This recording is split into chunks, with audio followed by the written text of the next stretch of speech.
السلام عليكم ورحمة الله وبركاته. إن الحمد لله نحمده ونستعينه ونستغفره ونؤمن به ونتوكل عليه ونعوذ بالله من شرور أنفسنا ومن سيئات أعمالنا. من يهد الله فلا مضل له ومن يضلل فلا هادي له.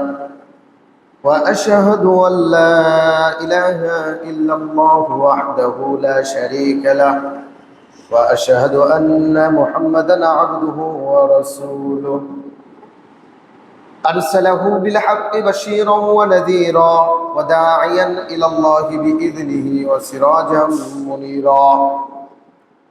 فقد قال الله تعالى في كلامه المجيد وفي فرقانه الحميد: أعوذ بالله من الشيطان الرجيم. إن عدة الشهور عند الله 12 شهرا في كتاب الله يوم خلق السماوات والأرض منها 4 حرم ذلك الدين القيم. الحمد لله. মুআজ্জাজ মুহতারাম হযরত মুরব্বিয়ানে কেরাম ও দিগর মুসল্লিয়ানে আযম, মহান আল্লাহ সুবহানাহু ওয়া তাআলার দরবারে লাখো কোটি শুকরিয়া জ্ঞাপন করি যে আল্লাহ সুবহানাহু ওয়া তাআলা আমাদেরকে প্রতি জুমার নেই আজকেও সালাতুল জুমা আদায় করার জন্য মুকামিয়া বাজার নূরে মদিনা জামে মসজিদ আসার তৌফিক দান করেছেন। সেই জন্য রব্বে কারিমের দরবারে কালিমাতুশ শুকর আদায় করি বলি আলহামদুলিল্লাহ। দরুদ ও সালাম বর্ষিত হোক আমাদের নবী, বিশ্ব নবী, সকল নবীদের নবী মুহাম্মদুর রাসূলুল্লাহ সাল্লাল্লাহু আলাইহি ওয়াসাল্লামের উপর। আমরা সকলেই করি সাল্লাল্লাহু আলাইহি ওয়াসাল্লাম। সম্মানিত উপস্থিতি, আল্লাহ সুবহানাহু ওয়া তাআলা কিছু মাস, কিছু দিনকে ফজিলতপূর্ণ করেছেন। যেমন রমজান মাসকে অন্য মাসের উপর মহামণ্ডিত করেছেন, এরকমভাবে আরাফার দিন ও ঈদের দিনকে অন্যান্য দিনের উপর প্রাধান্য দিয়েছেন। রাতের মধ্যে আল্লাহ সুবহানাহু ওয়া তাআলা শবে কদরের রাতকে অন্যান্য রাতের চেয়েও মর্যাদায় আদিষ্ট করেছেন। আমাদের সামনে জিলহজ মাস আসতেছে। আসন্ন এই জিলহজ মাস অনুরূপ একটি গুরুত্বপূর্ণ একটি মাস। এই মাসের অনেক মর্যাদা রয়েছে। আজকে ইনশাল্লাহ আমরা আলোচনা করব জিলহজ মাসের ফজিলত ও আমল সম্পর্কে। কোরআন এবং হাদিসে এই সম্পর্কে বিস্তারিত আলোচনা রয়েছে। জিলহজ মাসের 3টি বৈশিষ্ট্য ও মর্যাদা রয়েছে। 1 নম্বর, জিলহজ মাস হচ্ছে হারাম তথা সম্মানিত মাস।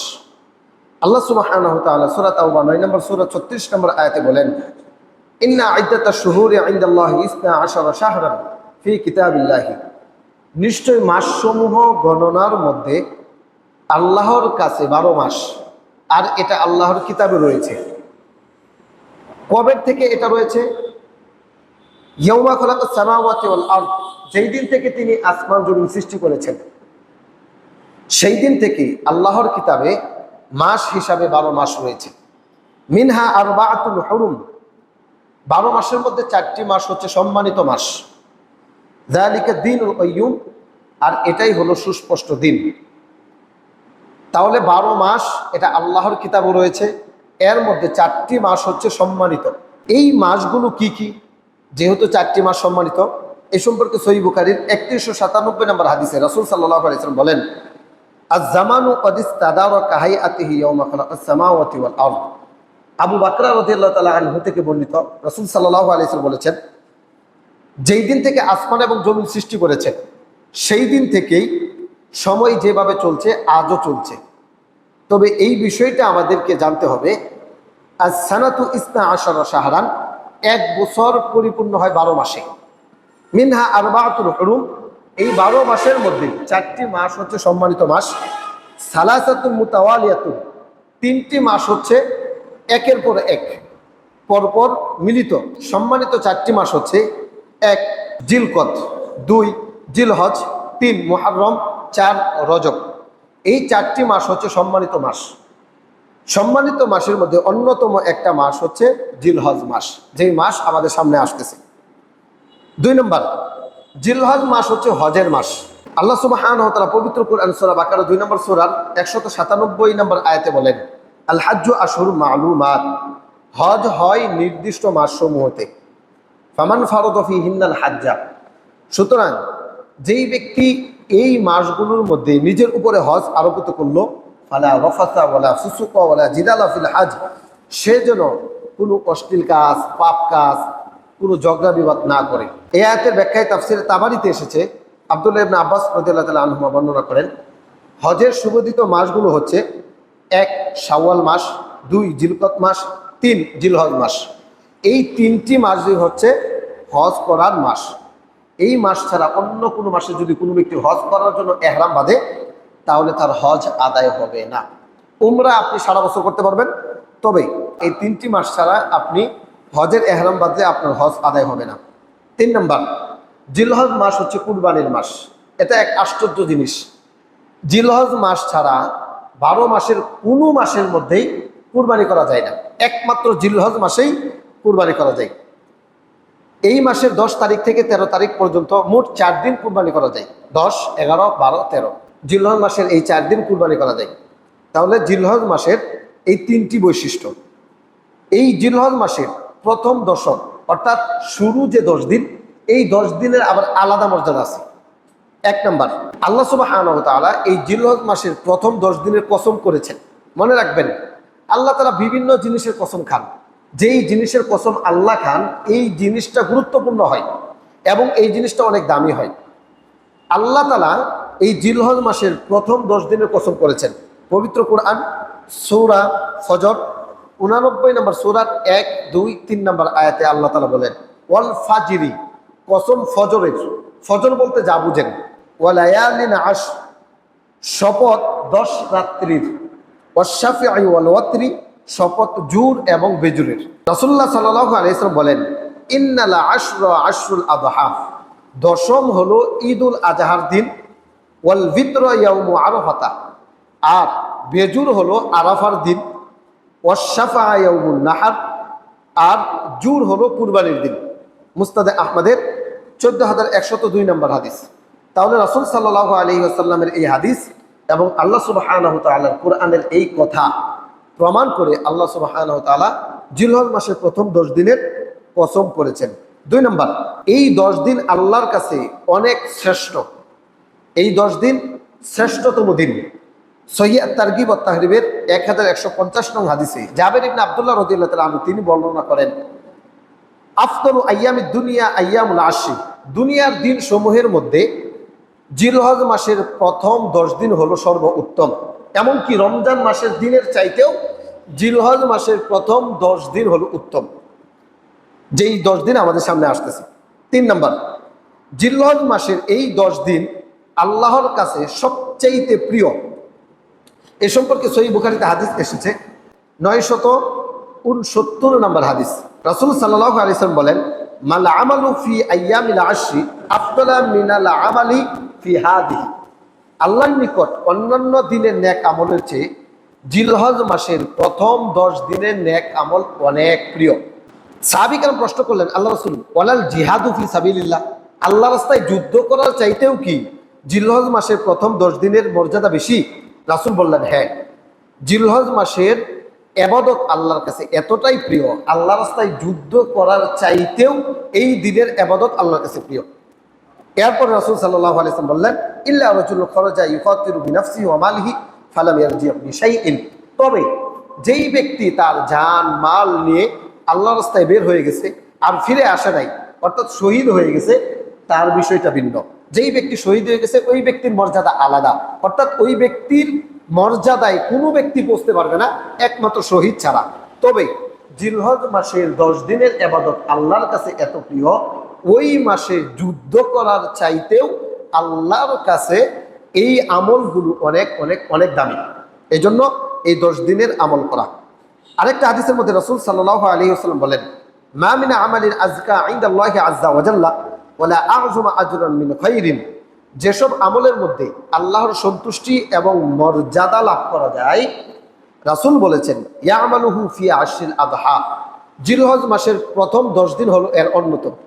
সহিহ তারগিবের 1148 নং হাদিস। 4 নম্বর, জিলহজ মাসের প্রথম 10 দিনে সকল মৌলিক ইবাদত বন্দেগী একত্রিত হয়, যেটা অন্য কোনো মাসে একত্রিত হয় না। যেমন জিলহজ মাসের মধ্যে হজ আছে, রোজা আছে, আপনার জাকাত আছে, এরপরে দান সদকা আছে, কুরবানি আছে। কিন্তু অন্য মাসের মধ্যে রমজান মাসে আপনি রোজা পাবেন, জাকাত পাবেন, এরপরে নামাজ পাবেন, কিন্তু কুরবানি পাবেন না। এমনকি 12 মাসের কোনো মাসে জিলহজ মাস ছাড়া কোথাও আপনি সব ইবাদত বন্দেগী একত্রিত করতে পারবেন না। শুধুমাত্র এই জিলহজ মাসের প্রথম 10 তারিখে ইসলামের যত বিধান আছে সমস্ত বিধান একত্রিত হয়। এটা খুবই গুরুত্বপূর্ণ একটা বিষয়। এই সম্পর্কে ইবনু হাজার আসকালানী রাহিমাহুল্লাহ তিনি বলেন, ওয়াল্লাযী ইয়াযহারু আন্না সাবাবা ফি ইমতিয়াজি আশরি যিল হিজ্জাতি লিমাকানি ইজতিমাই উম্মাহাতিল ইবাদাতি ফীহি। জিলহজ মাসের প্রথম 10 দিনের মর্যাদা এই জন্য যে এই মাসের প্রথম 10 দিনে সমস্ত ইবাদত বন্দেগী একত্রিত হয়। সেটা কি? ওয়াহিয়া সলাতু, নামাজ, ওয়াস সিয়ামু, রোজা, ওয়াস সাদাকাতু, সাদকা, ওয়াল হাজ্জু, হজ করা, ওয়ালা ইয়াতাআত্তা যালিকা ফি গায়রি। অন্য কোনো মাসে আপনি এই সবগুলোকে একত্রিত করতে পারবেন না। কুরবানি তো অন্য কোনো মাসে নাইকাই। তাহলে জিলহজ মাসের প্রথম 10 দিনের একটা গুরুত্বপূর্ণ বিষয় হলো ইসলামের যত ইবাদত বন্দেগী আল্লাহ তাআলা দিয়েছেন সমস্ত ইবাদত বন্দেগী জিলহজ মাসের প্রথম 10 দিনেই হয়ে থাকে। সব কিছু সেখানে আপনি পাবেন। ফাতহুল বারী 2 নম্বর খণ্ড 460 নং পৃষ্ঠা। 5 নম্বর, জিলহজ মাসের প্রথম 10 দিন আল্লাহর দিনের নিদর্শন সমূহের সম্মানের সঙ্গে, যেহেতু এই প্রথম 10 দিনের মধ্যে সব কিছু একত্রিত হয়, তাহলে আপনি যদি আল্লাহর নিদর্শনকে সম্মান করতে চান তাহলে জিলহজ মাসের প্রথম 10 দিনে আপনি আল্লাহর নিদর্শনকে সম্মান করতে পারবেন। আল্লাহ সুবহানাহু ওয়া তাআলা এই সম্পর্কে কোরআনে বলেন, যালিকা ওয়া মান ইউআযযিম শাআইরাল্লাহ, এটাই হলো আল্লাহর বিধান। ওয়া মান ইউআযযিম শাআইরাল্লাহ, যে ব্যক্তি আল্লাহর নিদর্শন সমূহকে সম্মান করবে, ফাইন্না মিন তাকওয়াল কুলুব, নিঃসন্দেহে সে তার অন্তরের তাকওয়া থেকেই সম্মান করবে। সূরা হাজ 22 নম্বর সূরার 32 নম্বর আয়াত। তাহলে জিলহজ মাসের প্রথম 10 দিনে 5টি মর্যাদা আমরা শুনলাম। এইবার এই জিলহজ মাসের মধ্যে একটা দিন আছে আরাফার দিন। এই আরাফার দিনের মর্যাদা ব্যাপক। কুরআন এবং হাদিসে এই সম্পর্কে অনেক আলোচনা রয়েছে। আমি আপনাদের সম্মুখে আজকে 10টা ফজিলত উল্লেখ করব আরাফার দিনের। আরাফার দিন জিলহজ মাসের 9 তারিখে হয়ে থাকে। 1 নম্বর, আরাফার দিনে আল্লাহ সুবহানাহু ওয়া তাআলা আল্লাহর দিন এবং এই নিয়ামতকে পরিপূর্ণ করেছেন। এই ইসলামটাকে আল্লাহ সুবহানাহু ওয়া তাআলা আরাফার দিনই পরিপূর্ণ করেছেন। পবিত্র কুরআন সূরা মায়েদা 5 নম্বর সূরার 3 নম্বর আয়াতে আল্লাহ সুবহানাহু ওয়া তাআলা বলেন, আল ইয়াউমা আকমালতু লাকুম দীনাকুম, আজকের দিনে আমি তোমাদের জন্য তোমাদের দিনকে পরিপূর্ণ করে দিলাম। ওয়া আতমামতু আলাইকুম নি'মাতি, এবং আমার যে নিয়ামত সেই নিয়ামতকে আমি পরিপূর্ণ করে দিলাম, পূর্ণাঙ্গ করে দিলাম। ওয়া রাদিতু লাকুমুল ইসলাম দীনা, এবং ইসলামকে তোমাদের জন্য দিন হিসাবে আমি চয়ন করে দিলাম, যে ইসলামই তোমাদের জন্য একমাত্র মনোনীত দিন। তাহলে আরাফার দিন এটা এমন একটা গুরুত্বপূর্ণ দিন, আমাদের যে ইসলামটা পরিপূর্ণ হয়েছে আরাফার দিনে। 2, আল্লাহ রাসূল সাল্লাল্লাহু আলাইহি সাল্লাম আরাফার দিনে কুরআন এবং হাদিসকে চূড়ান্ত দিন হিসাবে ঘোষণা দিয়েছেন, যে কুরআন এবং হাদিস হলো সংবিধান, এটা তোমাদেরকে পালন করতে হবে। এই ঘোষণাটা রাসূল সাল্লাল্লাহু আলাইহি সাল্লাম আরাফার দিনে দিয়েছেন। হাদিসে এসেছে রাসূল সাল্লাল্লাহু আলাইহি ওয়াসাল্লাম মৃত্যুর অল্প কিছুদিন আগে বিদায় হজের বাসরে কিয়ামতের পূর্ব পর্যন্ত আগত সকল মানুষের সকল সমস্যার সমাধান হিসাবে একমাত্র কুরআন ও হাদিসের কথা ঘোষণা করেন। ভাষণের এক পর্যায়ে তিনি বলেন, তারাকতু ফীকুম আমরাইন, আমি তোমাদের মাঝে 2টা জিনিস রেখে যাচ্ছি। কয়টা জিনিস? 2টা। লান তাদিল্লু মা তামাসসাকতুম বিহিমা, তোমরা যদি সেই 2টা জিনিস আঁকড়ে ধরতে পারো তাহলে তোমরা কখনো পথভ্রষ্ট হইবে না, তোমরা কখনো গুমরা হইবে না, তোমাদেরকে কেউ ক্ষতি করতে পারবে না, তোমরা সদা সর্বদাই বিজয়ী থাকবা। সেই 2টা জিনিস কি? 1, কিতাব আল্লাহ, আল্লাহর কিতাব। 2, ওয়া সুন্নাতা নাবিয়্যি, রাসূলের হাদিস। আল্লাহর কিতাব এবং নবীজির সহিহ হাদিসকে আঁকড়ে ধরার জন্য রাসূল সাল্লাল্লাহু আলাইহি ওয়াসাল্লাম আমাদেরকে বলেছেন। কিন্তু দুর্ভাগ্যজনক হলো সত্য যে আমরা আজকে রাসূল সাল্লাল্লাহু আলাইহি ওয়াসাল্লামের রেখে যাওয়া দিন ধর্মকে বাদ দিয়ে মানুষের তৈরি দিন ধর্মকে গ্রহণ করি।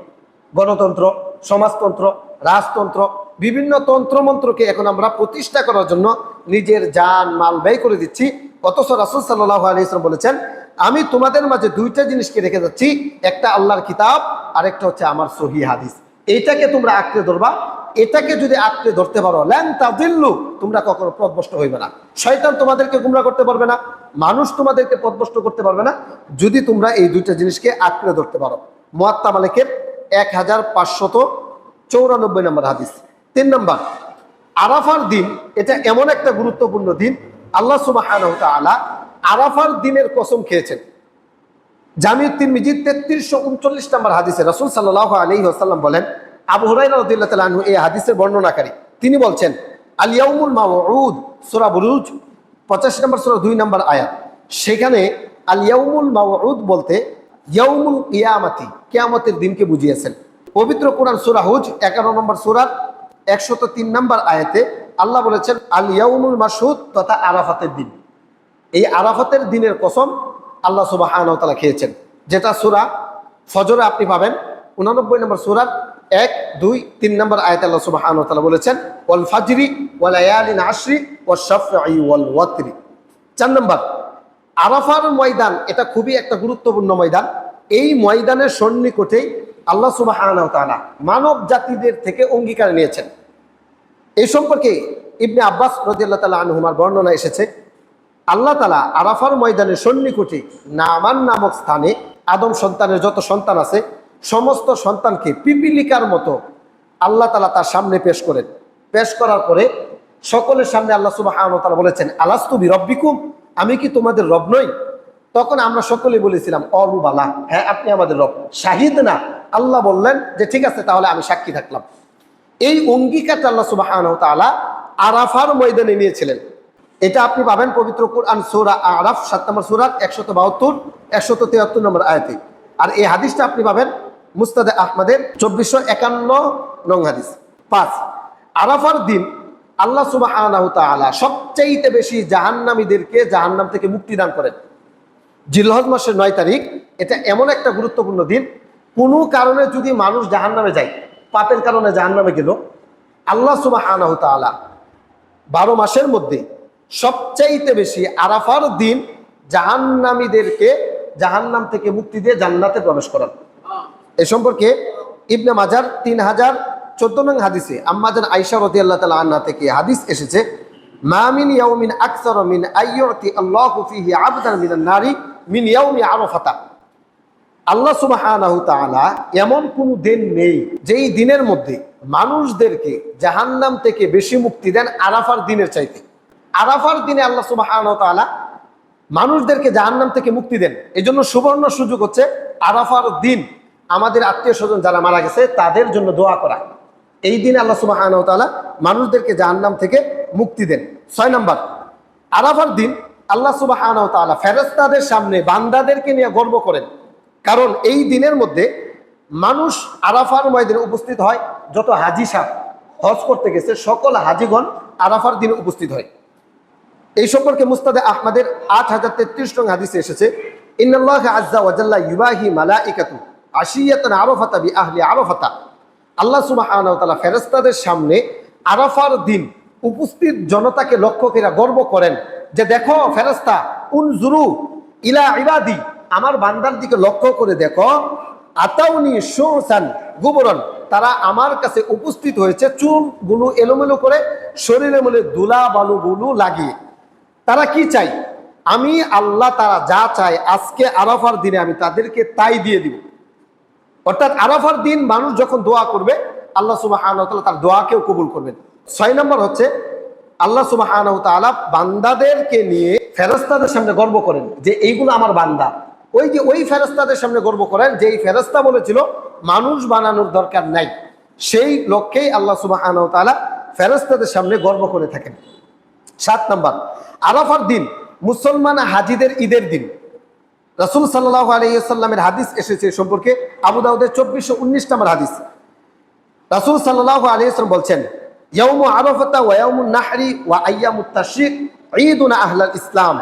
ইসলামের ঈদ হচ্ছে আরাফার দিন, ইয়াউমুত তাশরিকের দিন এবং কুরবানির দিন। এই 3 দিন হচ্ছে মুসলমানদের ঈদের দিন। হাজী সাহেবগণ এই দিন আরাফার ময়দানে উপস্থিত হন, সেই দিন তাদের হলো ঈদের দিন।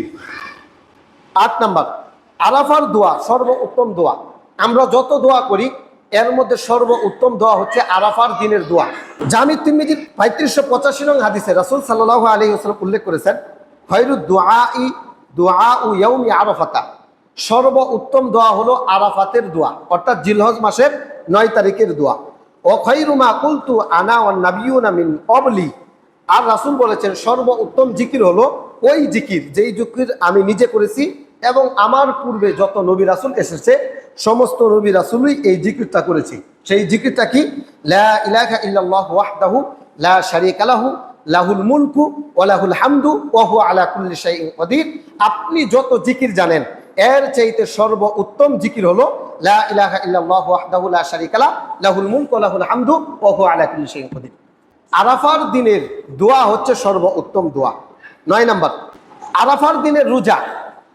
কোনো ব্যক্তি যদি জিলহজ মাসের 9 তারিখ তথা আরাফার দিনে রোজা রাখতে পারে, রাসূল বলেছেন ওই ব্যক্তির 2 বছরের গুনাহ আল্লাহ মাফ করে দিবেন। এই সম্পর্কে হাদিস কাতাদা রাদিয়াল্লাহু তাআলা আনহু থেকে বর্ণিত। একদা রাসূল সাল্লাল্লাহু আলাইহি ওয়াসাল্লাম তিনি বর্ণনা করছেন, সিয়ামু ইয়াউমি আরাফাতা আহতাসিবু আলাল্লাহি আইয়ুকাফিরাস সানাতাল্লাতী ক্বাবলা ওয়াস সানাতাল্লাতী বা'দা। আরাফার দিনের সিয়াম এমন, কোনো ব্যক্তি যদি আরাফার দিনের সিয়াম রাখতে পারে আমি আশাবাদী তার 1 বছর আগত 1 বছর বিগত এই 2 বছরের গুনাহ আল্লাহ তাআলা মাফ করে দিবেন। জিলহজ মাসের 9 তারিখ অর্থাৎ কুরবানির আগের দিন এই রোজাটা অনুষ্ঠিত হয়ে থাকে। আবু দাউদের 2425 নম্বর হাদিস। সাহাল বিন সাদ রাদিয়াল্লাহু তাআলা আনহু থেকে আরেকটা হাদিস বর্ণিত হয়েছে, মান সামা আরাফাতা গুফিরা লাহু সানাতাইন মুতাতাবিআতাইন।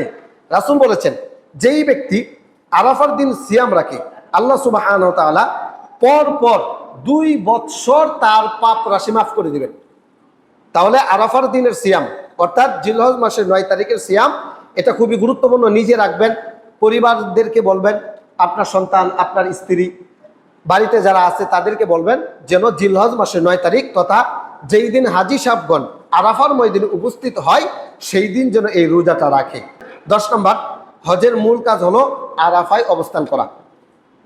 হজের অন্যতম ফরজ হলো আরাফার ময়দানে উপস্থিত হওয়া। এই সম্পর্কে রাসূল সাল্লাল্লাহু আলাইহি ওয়াসাল্লাম বলেন, আল হাজ্জু আরাফাতুন আল হাজ্জু আরাফাতুন আল হাজ্জু আরাফাতুন। হজ হলো আরাফায় উপস্থিত হওয়া, হজ হলো আরাফায় উপস্থিত হওয়া, হজ হলো আরাফায় উপস্থিত হওয়া। রাসূল এই কথাটা 3 বার উল্লেখ করেছেন। আর মিনার জন্য 3 দিন অবস্থান করা। এরপর আল্লাহ সুবহানাহু ওয়া তাআলা বলেছেন কোন ব্যক্তি যদি 2 দিন থাকে তাহলে তার কোনো সমস্যা নাই, 3 দিন থাকলেও তার কোনো সমস্যা নাই। ফামান তাআজ্জালা ফি ইয়াওমাইনি ফালা ইসমা আলাইহি ওয়া মান তাআখারা ফালা ইসমা আলাইহি। কোনো ব্যক্তি যদি 2 দিন থেকে চলে আসে তাহলে তার গুনাহ হবে না, আবার কেউ যদি 3 দিন থাকে অথবা এর চাইতে বেশি থাকে তাহলেও তার গুনাহ হবে না। আর এরপরে রাসূল সাল্লাল্লাহু আলাইহি ওয়াসাল্লাম বলেছেন যে ওমান আদরাকা আরাফাতা ক্বাবলা আইয়াতলু আল ফাজরু ফাকাদ আদরাকাল হাজ। যেই ব্যক্তি ফজর উদয়ের পূর্বেই আরাফায় অবস্থান করলো ওই ব্যক্তির হজ হবে। আর ফজর উদিত হওয়ার পরে যদি সে আরাফার ময়দানে যায় তাহলে ওই ব্যক্তির হজ হবে না। তাহলে আরাফার ময়দানের 10টি গুরুত্বপূর্ণ ফজিলতের মধ্যে একটা গুরুত্বপূর্ণ ফজিলত হলো জিলহজ মাসের 9 তারিখ তথা আরাফার দিনে রোজা রাখা। এইবার জিলহজ মাসের চাঁদ ওঠার পরে কিছু গুরুত্বপূর্ণ আমল। 1 নাম্বার, জিলহজ মাসের চাঁদ ওঠার পরপরই রোজা রাখা। কয়টা রোজা রাখবেন এ সম্পর্কে একটা হাদিস বলি। রাসূল সাল্লাল্লাহু আলাইহি ওয়াসাল্লামের কোনো একজন স্ত্রী বর্ণনা করেছেন, তিনি বলছেন আন্না রাসূলুল্লাহ সাল্লাল্লাহু আলাইহি ওয়াসাল্লাম কানা ইয়াসুমু 9 মিন জিলহিজ্জাতি। রাসূল সাল্লাল্লাহু আলাইহি ওয়াসাল্লাম জিলহজ মাসের 9 দিন রোজা রাখতেন। এই যে সামনে যে চাঁদটা উঠবে, চাঁদ ওঠার পর থেকে কুরবানি ঈদের আগের দিন পর্যন্ত টানা লাগাতার 9 দিন আপনি রোজা রাখতে পারবেন। এটা একটা সুন্নতি আমল। ওয়ায়াউমা আশুরা, এরপরে রাসূল আশুরার দিনে রোজা রাখতেন। ওয়া সালাসাতা আইয়ামিন মিন কুল্লি শাহরিন, প্রত্যেক মাসের 3 দিন তিনি রোজা রাখতেন, অর্থাৎ 13, 14, 15 এই দিনের রোজা তিনি রাখতেন। এরপরে রাসূল সাল্লাল্লাহু আলাইহি ওয়াসাল্লাম বলছেন আউয়ালা ইসনাইনি মিনাশ শাহরি ওয়া খামিসিনা, প্রত্যেক বৃহস্পতিবার এবং সোমবার তিনি রোজাটা রাখতেন। তাহলে রাসূল সাল্লাল্লাহু আলাইহি ওয়াসাল্লামের গুরুত্বপূর্ণ একটা ইবাদত হলো জিলহজ মাসের চাঁদ ওঠার পর থেকে লাগাতার 9 দিন রোজা রাখা। যারা রোজা রাখতে চান, নফল রোজার মধ্যে সবচেয়ে গুরুত্বপূর্ণ রোজা হচ্ছে জিলহজ মাসের প্রথম 9 দিন রোজা রাখা। চাঁদ ওঠার পর থেকেই আপনি রোজাগুলো রাখা শুরু করবেন। 2 নম্বর, জিকির করা। এই 10 দিনের অন্যতম আমল হলো আল্লাহর জিকির বেশি বেশি করা, বিশেষ করে তাকবীর পাঠ করা, তাহলিল পাঠ করা। এ সম্পর্কে আল্লাহ সুবহানাহু ওয়া তাআলা বলেন, লিয়াশহাদু মানাফিআ লাহুম ওয়া ইয়াযকুরু ইসমাল্লাহি ফি আইয়ামিন মা'লুমাত, যেন তারা নিজেদের কল্যাণের স্থানসমূহে একত্রিত হতে পারে এবং ওয়া ইয়াযকুরু ইসমাল্লাহি ফি আইয়ামিন মা'লুমাত আলা মা রাযাকাহুম মিন বাহিমাতিল আনআম, আমি যে তাদেরকে চতুষ্পদ জন্তু দিয়েছি সেই জন্তুর উপরে যেন তারা নির্দিষ্ট সময়ে আল্লাহর নাম স্মরণ করতে পারে। তাহলে জিলহজ মাসের চাঁদ ওঠার পর থেকে আল্লাহর জিকির বেশি বেশি করা, সুবহানাল্লাহ, আলহামদুলিল্লাহ, লা ইলাহা ইল্লাল্লাহ, আল্লাহু আকবার, এইগুলো পাঠ করা। সূরা হজ 22 নম্বর সূরা 28 নম্বর আয়াত। এরপরে রাসূল সাল্লাল্লাহু আলাইহি ওয়াসাল্লাম বলেন, মা মিন আইয়ামিন আ'যামা ইনদাল্লাহি ওয়ালা আহাব্বা ইলাইহি মিনাল আমালি ফীহিন্না মিন হাযিল আইয়ামিল আশরি, জিলহজ মাসের প্রথম 10 দিন চাঁদ ওঠার পর থেকে কুরবানির দিন পর্যন্ত এই দিনসমূহ আল্লাহর নিকট অধিক মর্যাদাপূর্ণ এবং এই 10 দিনের মধ্যে সম্পাদিত আমল আল্লাহর নিকট অধিক প্রিয়। যারা এই 10 দিন আমল করতে পারে তারা আল্লাহর কাছে মকবুল বান্দা হিসেবে গণিত হবে এবং এই আমলগুলো আল্লাহ সুবহানাহু ওয়া তাআলা অনেক বেশি পছন্দ করেন। সুতরাং ফাআকসিরু ফীহিন্না মিনাত তাহলিলি ওয়াত তাকবীর ওয়াত তাহমিদি, সুতরাং তোমরা এই দিনগুলোতে বেশি বেশি তাকবীর, তাহমিদ, লা ইলাহা ইল্লাল্লাহ, সুবহানাল্লাহ, আলহামদুলিল্লাহ, আল্লাহু আকবার, এইগুলো পাঠ করো। 3 নম্বর, জিলহজ মাসের চাঁদ ওঠার পর থেকে তাকবীর পাঠ করা, আল্লাহু আকবার, আল্লাহু আকবার, লা ইলাহা ইল্লাল্লাহু, আল্লাহু আকবার, আল্লাহু আকবার, ওয়ালিল্লাহিল হামদ, এই তাকবীরগুলো পাঠ করা। তাকবীরের 2টা দিক হতে পারে। প্রথমত, এই তাকবীরগুলো ব্যাপকভাবে আপনি পড়তে পারেন, অর্থাৎ চাঁদ ওঠার পর থেকে একেবারে 13 তারিখ আসর পর্যন্ত আপনি পড়তে পারেন। অনেক সাহাবী থেকে এমন আমল পাওয়া যায়, তারা বাজারে চলে যেতেন এবং জুড়ে জুড়ে তারা এই তাকবীরগুলো পাঠ করতেন। চাঁদ ওঠার পর থেকে এই তাকবীরগুলো পাঠ করা, জুড়ে জুড়ে তাকবীরগুলো পাঠ করবেন, আল্লাহু আকবার, আল্লাহু আকবার, লা ইলাহা ইল্লাল্লাহু, আল্লাহু আকবার, আল্লাহু আকবার, ওয়ালিল্লাহিল হামদ, এইরকম ভাবে তাকবীর পাঠ করা। আল্লাহ সুবহানাহু ওয়া তাআলা পবিত্র কোরআন সূরা বাকারা 2 নম্বর সূরা 203 নম্বর আয়াতে বলেন, ওয়াযকুরুল্লাহা ফি আইয়ামিন মা'দুদাত, আর তোমরা গণনাকৃত দিনগুলোতে আল্লাহকে স্মরণ করো। গণনাকৃত দিনগুলো বলতে এইখানে আল্লাহ সুবহানাহু ওয়া তাআলা জিলহজ মাসের প্রথম 10 দিনকে বুঝিয়েছেন। ইবনে আব্বাস রাদিয়াল্লাহু তাআলা আনহুমা তিনি এই আয়াতের ব্যাখ্যা করেছেন, ওয়াযকুরুল্লাহ দ্বারা আল্লাহ সুবহানাহু ওয়া তাআলা এইখানে জিলহজ মাসের 10 দিনকে বুঝিয়েছেন, ওয়াল আইয়ামিল মা'দুদ তাশরিকের দিনকে বুঝিয়েছেন, অর্থাৎ 9 তারিখ থেকে 13 তারিখ পর্যন্ত যে তাকবীরগুলো পাঠ করেন সেই দিনকে বুঝিয়েছেন। চাঁদ ওঠার পর থেকে তাকবীর পাঠ করা এটা খুবই গুরুত্বপূর্ণ একটা ইবাদত। এরপরে আরেকটা গুরুত্বপূর্ণ ইবাদত হচ্ছে জিলহজ মাসের চাঁদ ওঠার পর থেকে চুল, নখ, শরীরের কোনো অঙ্গ প্রত্যঙ্গের কোনো কিছু না কাটা, এটা খুবই গুরুত্বপূর্ণ একটা ইবাদত। যারা কুরবানি দিবেন তারাও, যারা কুরবানি দিবেন না তারাও। এ সম্পর্কে হাদিস শুনেন, সুনানুন নাসাঈর 4364 নম্বর হাদিস। রাসূল সাল্লাল্লাহু আলাইহি ওয়াসাল্লাম উল্লেখ করেছেন, ইযা দাখালাল আশরু ওয়া আরাদা আহাদুকুম আন ইউদহিয়া ফালা ইয়ামাসসা মিন শা'রিহি ওয়ালা বাশারিহি শাইআন, তোমাদের মধ্য থেকে যেই ব্যক্তি কুরবানি করার ইচ্ছা করবে সে যেন জিলহজ মাসের প্রথম 10 দিন তার শরীরের চুল, নখ এইগুলো যেন না কাটে। ওয়াফি রিওয়ায়াতিন ফালা ইয়াখুযান্না শা'রান ওয়ালা ইয়াকমিলান্না যুফরান, অন্য এক রিওয়ায়াতে এসেছে সে যেন তার চুল না কাটে এবং নখগুলো না কাটে। ওয়াফি রিওয়ায়াতিন আরেক বর্ণনা এসেছে, মান রাআ হিলাল যিল হিজ্জাতি, যেই ব্যক্তি জিলহজ মাসের চাঁদ দেখলো, ওয়া আরাদা আইয়ুদহিয়া এবং কুরবানি করার নিয়ত করলো, ফালা ইয়াখুযান্না মিন শা'রিহি ওয়ালা মিন আযফারিহি, সে যেন তার চুলগুলো না কাটে, নখগুলো না কাটে, মুজগুলো না কাটে, সে যেন তার অঙ্গ প্রত্যঙ্গের যে পশমগুলো আছে এইগুলো যেন না কাটে। একজন সাহাবী রাসূল সাল্লাল্লাহু আলাইহি ওয়াসাল্লাম কাছে এসে উপস্থিত, এসে প্রশ্ন করেছেন, আল্লাহ রাসূল, আমি তো গরিব মানুষ, কুরবানি করতে পারবো না, আমার কাছে দুগ্ধবর্তী ছাগল ছাড়া আর কোনো ছাগল যদি না থাকে আমি কি সেই ছাগলের কুরবানি করব? তখন রাসূল সাল্লাল্লাহু আলাইহি ওয়াসাল্লাম বলছেন, লা ওয়ালাকিন খুয মিন শা'রিকা ওয়া আযফারিকা ওয়া তাকুসসু শারিবাকা ওয়া তাহলিকু আনাতাকা ফাতিলকা তামামু উদহিয়া ইনদাল্লাহি। রাসূল সাল্লাল্লাহু আলাইহি ওয়াসাল্লাম বলেছেন, না, তোমার যেহেতু কুরবানির সামর্থ্য নাই, চাঁদ ওঠার পর থেকে তুমি হাতে নখ কাটো না, চুলগুলো কাটো না, শরীরের অঙ্গ প্রত্যঙ্গের যে চুলগুলো আছে এগুলো কাটো না, তুমি এই চুলগুলো কাটবা কুরবানির দিন। মাঠ পড়ার পরে তুমি হাতে নখ কাটবা, চুল কাটবা, বগল গুপ্তস্থান পরিষ্কার করবা, মুছ কাটবা। তুমি যদি এই আমলটা করতে পারো তাহলে আল্লাহ তাআলা এই আমলের কারণে তোমার আমল নামায় পরিপূর্ণ একটা কুরবানির নেকি লিখে দিবেন। তাহলে আমরা যারা গরিব মানুষ, যারা কুরবানি দিতে পারবো না, আমাদের জন্য একটা সুবর্ণ সুযোগ, জিলহজ মাসের চাঁদ ওঠার আগেই আমাদের চুল, এরপরে বগলগুপ্ত স্থান, হাতের নখ, এইগুলোর জন্য আমরা কেটে ফেলি। চাঁদ ওঠার পর যেন আমরা এগুলো না কাটি। ঈদের নামাজ পড়ার পরে এইগুলো কাটবেন। আপনি গরিব মানুষ, এরপরেও আল্লাহ তাআলা আপনার আমল নামায় সম্পূর্ণ কুরবানির একটা নেকি লিখে দিবেন। এই হাদিসটা আপনি পাবেন আবু দাউদের ৭৮৯ নম্বর হাদিস। জাবের ইবনে আব্দুল্লাহ রাদিয়াল্লাহু তাআলা আনহু এই হাদিসের বর্ণনাকারী। তাহলে আমাদের জিলহজ মাসের খুবই গুরুত্বপূর্ণ আমলগুলো সামনে রয়ে গেছে, যে এই জিলহজ মাস আমাদের সামনে আসতেছে। আমরা যেন এই জিলহজ মাসের ইবাদত বন্দেগী বেশি বেশি করি। এই জিলহজ মাসের গুরুত্বপূর্ণ একটা বিষয় হলো কুরবানি করা। আমরা অনেকে কুরবানি করব। আমরা এখানে যারা আছি, হাত তুলেন তো দেখি কারা কারা কুরবানি করবেন, নিয়ত করেছেন যে আমরা কুরবানি করব। হাত তুলেন যে কুরবানি করবেন, মাশাআল্লাহ, হাত নামান। যারা হাত তুলেন নাই, আপনাদের যদি আল্লাহ সামর্থ্য দিতেন কুরবানি করতেন তো? হাত তুলেন তো দেখি। সামর্থ্য থাকলে কারা কারা কুরবানি করতেন? সবাই কুরবানি করতেন তো? আল্লাহ কবুল করুন। এখন আপনাদেরকে একটা কথা বলি, এই যে আপনারা বললেন সামর্থ্য থাকলে আপনারা কুরবানি করতেন, যেহেতু এখন সামর্থ্য নাই এই জন্য আপনি কুরবানি করতে পারতেছেন না। গুরুত্বপূর্ণ একটা বিষয় যেটা ইতিপূর্বে আপনাদেরকে বলা হয়েছে, আজকেও বলে দেই।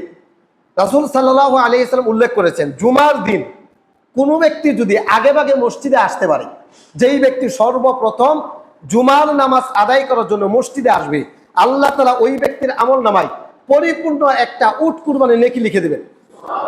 এই বিষয়টা জানে না এমন কোনো মানুষ নেই, হয়তো দু একজন থাকতে পারে যে জানে না। এরপরেও আমরা কিন্তু আগে আসার চেষ্টা ফিকির করি না। একটা উট কুরবানি দেওয়া বর্তমান সময়ে 10 লক্ষ টাকার অধিক লাগবে একটা উট কিনতে। উট কুরবানি নেকিটা আপনি পেয়ে যাবেন যদি আপনি আগে ভাগে মসজিদে আসতে পারেন।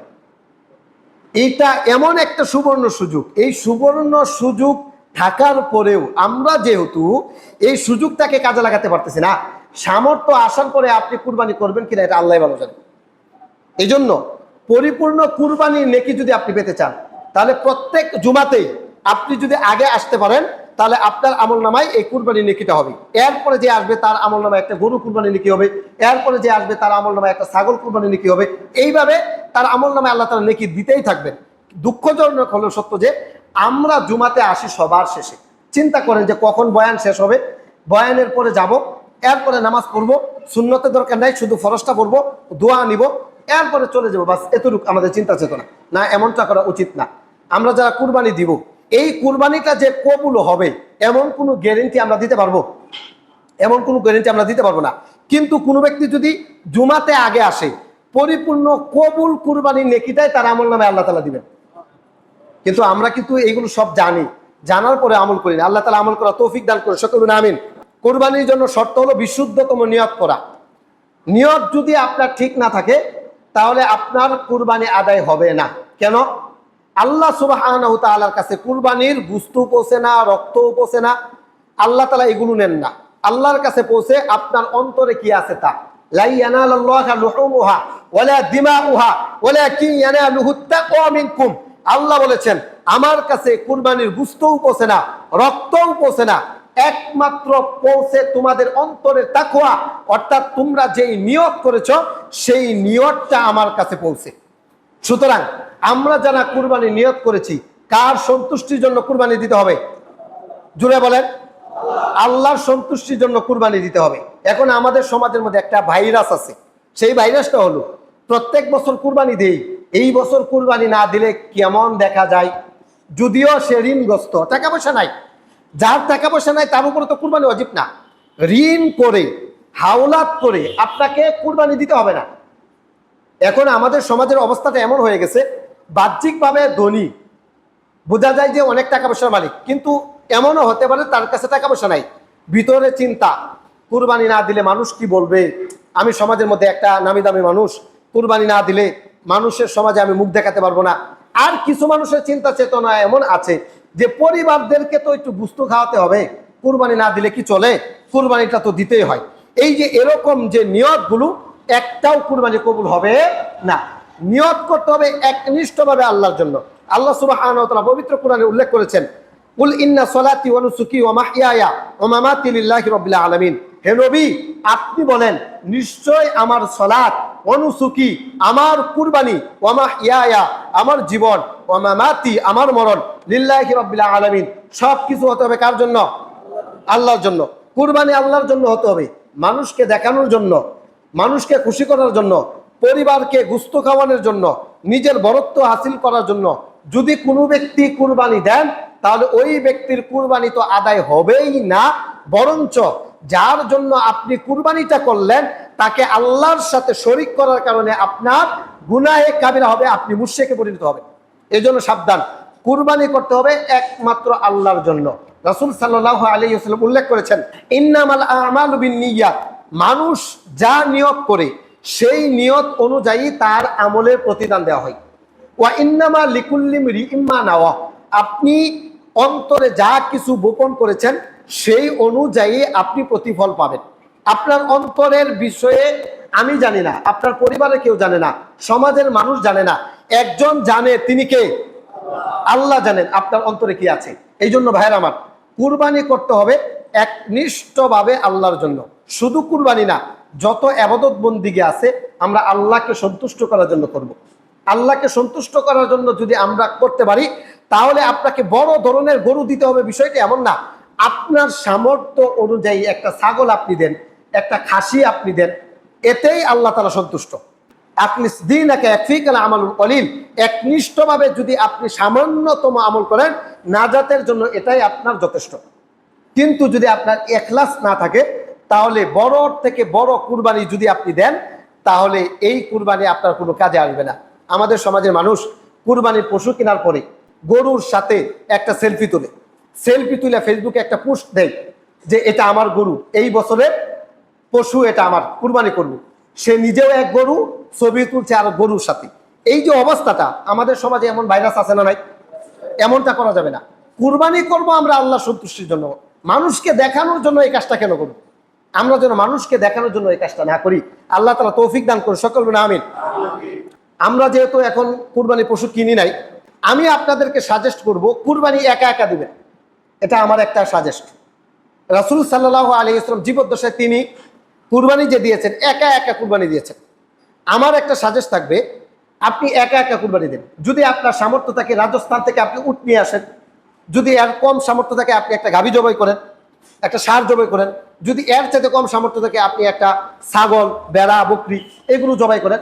আপনি একা একা কুরবানি দেওয়ার নিয়ত করেন, এটা আপনার জন্য অনেক ভালো হবে। ভাই, বাঘে কুরবানি দেওয়া জায়েজ, বাঘে কুরবানি দেওয়া আবার হারাম না, ভুল বুঝছেন না। তবে যাদের সাথে মিলে আপনি কুরবানিটা দিবেন, সমাজের দিকে আপনি তাকিয়ে দেখেন তো তাদের অবস্থাটা কি। একত্রিত হয়ে 7 জন ব্যক্তি কুরবানিটা দিলেন, 7 জনের মধ্যে 7 রকমের নিয়ত। এই নিয়ত যে বোঝা যায় যখন বস্তু বন্টন করা হয়, তখন এক একজনের টাকা এক এক রকম, কারো টাকা সুদের, কারো টাকা ঘুষের, কারো টাকা আত্মসাতের, বিভিন্ন টাকা আছে। অবৈধ টাকার মাধ্যমে এই উপার্জন দিয়ে কুরবানি দেওয়া হচ্ছে। আপনার টাকা মাশাআল্লাহ অনেক ভালো, কিন্তু আমার টাকা তো ভালো না। আমি কি করি, আমি মসজিদে টাকা মেলা খাই। আমাকে 500 টাকা দিছে একজনে যে হুজুর মসজিদে দিয়েন, আমি মসজিদে না দিয়ে আমার পকেটে ঢুকাই দিলাম। হালাল না হারাম? আর বলেন হালাল না হারাম? এখন আপনি যদি চিন্তা করেন মসজিদের ইমাম সাহেব তো মাশাআল্লাহ খুব ভালো মানুষ, তার সাথে মিলেমিশে একটা কুরবানি দেই, কিন্তু মসজিদের ইমাম সাহেব তো 500 টাকা ঢুকাই দিলে পকেটে, এটা তো আপনি দেখলেন না। এই জন্য আপনার টাকাটা কেমন এটা আপনি ভালো জানেন। আপনার টাকার মধ্যে যেই টাকাটা সবচাইতে উত্তম, এই টাকা দিয়ে আপনি কুরবানি করেন। খাসি কুরবানি দেন, আল্লাহর জন্য কুরবানিটা করেন, এই কুরবানি আল্লাহ কবুল করবেন। এটা আল্লাহর সন্তুষ্টির জন্য, আল্লাহর সন্তুষ্টির জন্য কুরবানি দিবেন, একা একা করবেন। হ্যাঁ, 7 জনে মিলে যদি কুরবানি দেন, বাঘে যদি কুরবানি দেন তাহলে এটা জায়েজ। মনে রাখবেন, একটা গরুতে 7 জন ব্যক্তি শরীক হতে পারে। কয়জন ব্যক্তি? জুড়ে বলেন, 7 জন ব্যক্তি শরীক হতে পারে, 7 পরিবার নয়। একটা গরুতে 7 জন ব্যক্তি একত্রিত হয়ে মিলেমিশে কুরবানি দিতে পারে, 7 পরিবার নয়। আমার পরিবারে আমি অর্থ সম্পদ কামাই করি, আমার বাবাও অর্থ সম্পদ কামাই করি। এখন বাবা আমাকে 5,000 টাকা দিল, আমি 5,000 টাকা দিলাম। বাবার উপরে কুরবানি ওয়াজিব, আমার উপরে কুরবানি ওয়াজিব। 2 বাপ পুতে মিলে 1 বন্ড দিয়ে দিলাম, হবে না? কথা কি বুঝাতে পারলাম? বাবার টাকাও আলাদা, আমার টাকাও কি আলাদা, এটা মনে রাখবেন। আরেকটা বিষয় হচ্ছে, কুরবানির পশু কেনার ক্ষেত্রে আমাদের সর্বাত্মক সচেতন থাকতে হবে। প্রকাশ্য খুরা, প্রকাশ্য অন্ধ, এরপরে প্রকাশ্য জীর্ণ শীর্ণ রোগ বিশিষ্ট এই সমস্ত পশুগুলো ক্রয় করা যাবে না, এর থেকে বেঁচে থাকতে হবে। আল্লাহর জন্য দিবেন, উৎকৃষ্ট পশুটা কিনবেন, কিনে আল্লাহর জন্য আপনি কুরবানি করবেন। এরপরে কুরবানির বিষয়ে আরেকটা গুরুত্বপূর্ণ মাসআলা, এই মাসআলাটা সকলে মনোযোগ সহকারে শুনবেন এবং এটা প্রচার করবেন। সেটা হলো এই, আপনার একটা গরুর অসুস্থতা হয়েছিল, অথবা একটা ছাগলের অসুস্থতা হয়েছিল, অথবা আপনার কোনো কারণে একটু সমস্যায় পড়েছিলেন, তখন আপনি মান্যত করেছেন যে আমার এই গাভীটা যদি বেঁচে থাকে, তাহলে এই গাভীর থেকে যে বাচ্চাটা হবে সেই বাচ্চাটা আমি কুরবানিতে কুরবানি দিব, অথবা এই ছাগলটা যদি বেঁচে থাকে এই ছাগলটা আমি কুরবানির সময় কুরবানি দিব, অথবা আমার যদি এই অসুস্থতা ভালো হয় তাহলে আমি একটা কুরবানি দিব। আমার এই কথাটা কি বুঝেছেন? এইভাবে আমাদের সমাজে মান্যত করে কি করে না? এই যে মান্যতটা, এই মান্যতের গুস্ত আবার সবার জন্য জায়েজ নাই। এমন কি যেই ব্যক্তি কুরবানি দিবে তার জন্যও জায়েজ নাই। উদাহরণস্বরূপ মনে করেন, আমি একটা গরু মান্যত করেছি যে কুরবানির সময় আমি কুরবানিটা দিব, লালন পালন করলাম, মান্যত করেছি। কি করেছি ভাই? আরো জোরে বলে, কি করেছি? মান্যত করেছি, কুরবানির সময় কুরবানিটা দিব। এই যে মান্যতের যে গরুটা, এই গরুর যে গুস্ত হবে এটা আমি নিজেও খেতে পারবো না, এমনকি সমাজের মধ্যে যারা ধনী মানুষ তারাও খেতে পারবে না। কারা খেতে পারবে? যারা মানুষের কাছে হাত পাতে, যারা ভিক্ষুক, যারা মিসকিন, তারা খেতে পারবে। তো সুতরাং যারা মান্যত করেন, মান্যতের পশু যখন জবাই করবেন, এই গুস্ত সমাজে যখন দিবেন তখন বলবেন এটা মান্যতের গুস্ত, এটা আলাদা ভাগ করতে হবে। এই গুস্ত সমাজের সকলকে মিলে একত্রিতভাবে দেওয়া জায়েজ নাই। দেওয়া কি নাই? জায়েজ নেই। মনে রাখবেন, সমাজের গুস্ত যে 3 ভাবে বন্টন করা হয় এটা ইসলামের রীতি না, এটা সামাজিক একটা রীতি। সামাজিকভাবে চলছে যে 1 বন্ট দিতে হয়, 2 বন্ট নিয়ে আসতে হয়, এটা সামাজিকভাবে চলছে। এটা কারো উপরে জোর জবরদস্তি করা যাবে না যে এটা তোমাকে দিতে হবে, না দিলে তোমাকে সমাজ থেকে খারিজ করে দিব, এরকম জোর জবরদস্তি করাও আবার জায়েজ নাই, এটা মনে রাখবেন। তাহলে গুরুত্বপূর্ণ যে বিষয়টা সেটা হচ্ছে, আমি আমার সমাজে দেখি অনেক সময় ছাগল মান্যত করে, গরু মান্যত করে, এই মান্যতের বস্তুটা আবার ধনী ব্যক্তির বাড়িতে চলে যায় এবং সে কি করে 2 বন্ড সে নিজের জন্যও নিয়ে যায়। এমনটা করা যাবে না। মান্যতের কুরবানি জবাই করার পরে এটা রেখে আসতে হবে, যারা গরিব মানুষ তারা খাবে।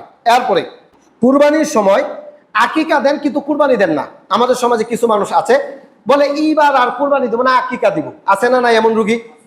না, এটা চলবে না। আকিকা হলো সন্তান হওয়ার সাথে সম্পৃক্ত। আকিকা যখন সন্তান জন্মগ্রহণ করবে তখন আকিকা দিতে হবে। কুল্লু গুলামিন রহিনুন বিআকিকাতিহি, প্রত্যেক সন্তানের জন্য আকিকা করার দরকার। তুযবাহু আনহু ইয়াওমা সাবিহি, সেই আকিকার গোশত 7 দিনের দিনে জবাই করতে হয়। আকিকা কুরবানির সাথে কোনো সম্পৃক্ত না। সন্তান জন্মগ্রহণ করলো আজকে শুক্রবার, আগামী বৃহস্পতিবার দিন আপনার আকিকা করতে হবে, এটা হলো আকিকা। কিন্তু আকিকা আপনি করলেন, কুরবানি করলেন না, তাহলে আপনার ওয়াজিব তরকের গুনাহ হবে। কারণ আপনার সামর্থ্য ছিল কুরবানি করার, কুরবানি না করে আপনি আকিকা করলেন, আপনার ওয়াজিব তরকের গুনাহ হবে। এর জন্য সাবধান। আকিকা এক জিনিস, কুরবানি আরেক জিনিস। কুরবানি জিলহজ মাসের 10, 11, 12, 13 এই 4 দিন করতে হয়। আকিকা সন্তান হওয়ার পরে করতে হয়। আমি কি বিষয়টা বোঝাতে পারলাম? তাহলে কুরবানির সাথে আকিকার কোনো সম্পর্ক আছে? সকলে বলেন আছে? নাই। কুরবানির সম্পর্কে আগামী জুমাতে ইনশাল্লাহ আরো বিস্তারিত আলোচনা হবে।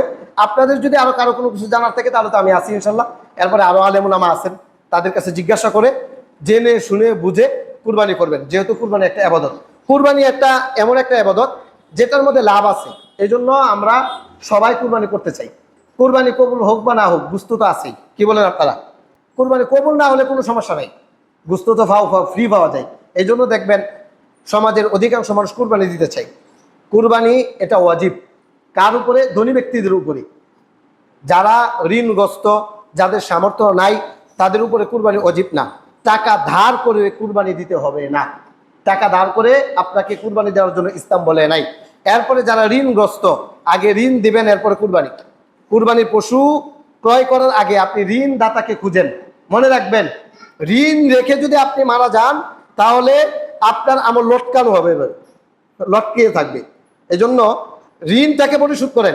রাসূল সাল্লাল্লাহু আলাইহি ইসলাম ঋণগ্রস্ত ব্যক্তির জানাজায় পড়তেন না। এই জানাজার সময় যে বিভিন্ন ওয়াজ নসিহত হয়, এইখানে একটা বিষয় জোরালোভাবে বলতে হয়, সেটা হলো ঋণ আছে কিনা, মৃত ব্যক্তির ঋণ আছে কিনা। সুতরাং আমরা যারা ঋণগ্রস্ত, কুরবানির চিন্তা পরে, ঋণের চিন্তা আগে। আমাদের সমাজে কিছু স্যাঁচরা কোম্পানির মানুষ আছে, তারা দোকান থেকে বাকি খায়া বছরকে বছর পয়রা রয়েছে, টাকা দেয় না, কিন্তু কুরবানির সময় কুরবানি দেওয়ার জন্য ব্যস্ত। অথচ ঋণ দেওয়া ফরজ, কুরবানি ওই ব্যক্তির উপরে ওয়াজিব হয় নাই। আমি কি কথাটা বোঝাতে পারলাম? সুতরাং যাদের উপরে ঋণ আছে, আগে ঋণ আদায় করবেন। দোকান বাকি, মানুষের কাছ থেকে হাওলাত, এরপরে ফুফুদের ওয়ারিশ, বিভিন্ন যে ঋণগুলো আছে এই ঋণগুলো আগে দিবেন, এরপরে কুরবানির চিন্তা বিক্রি করবেন। আল্লাহ তাআলা তৌফিক দান করে সকলে আমিন।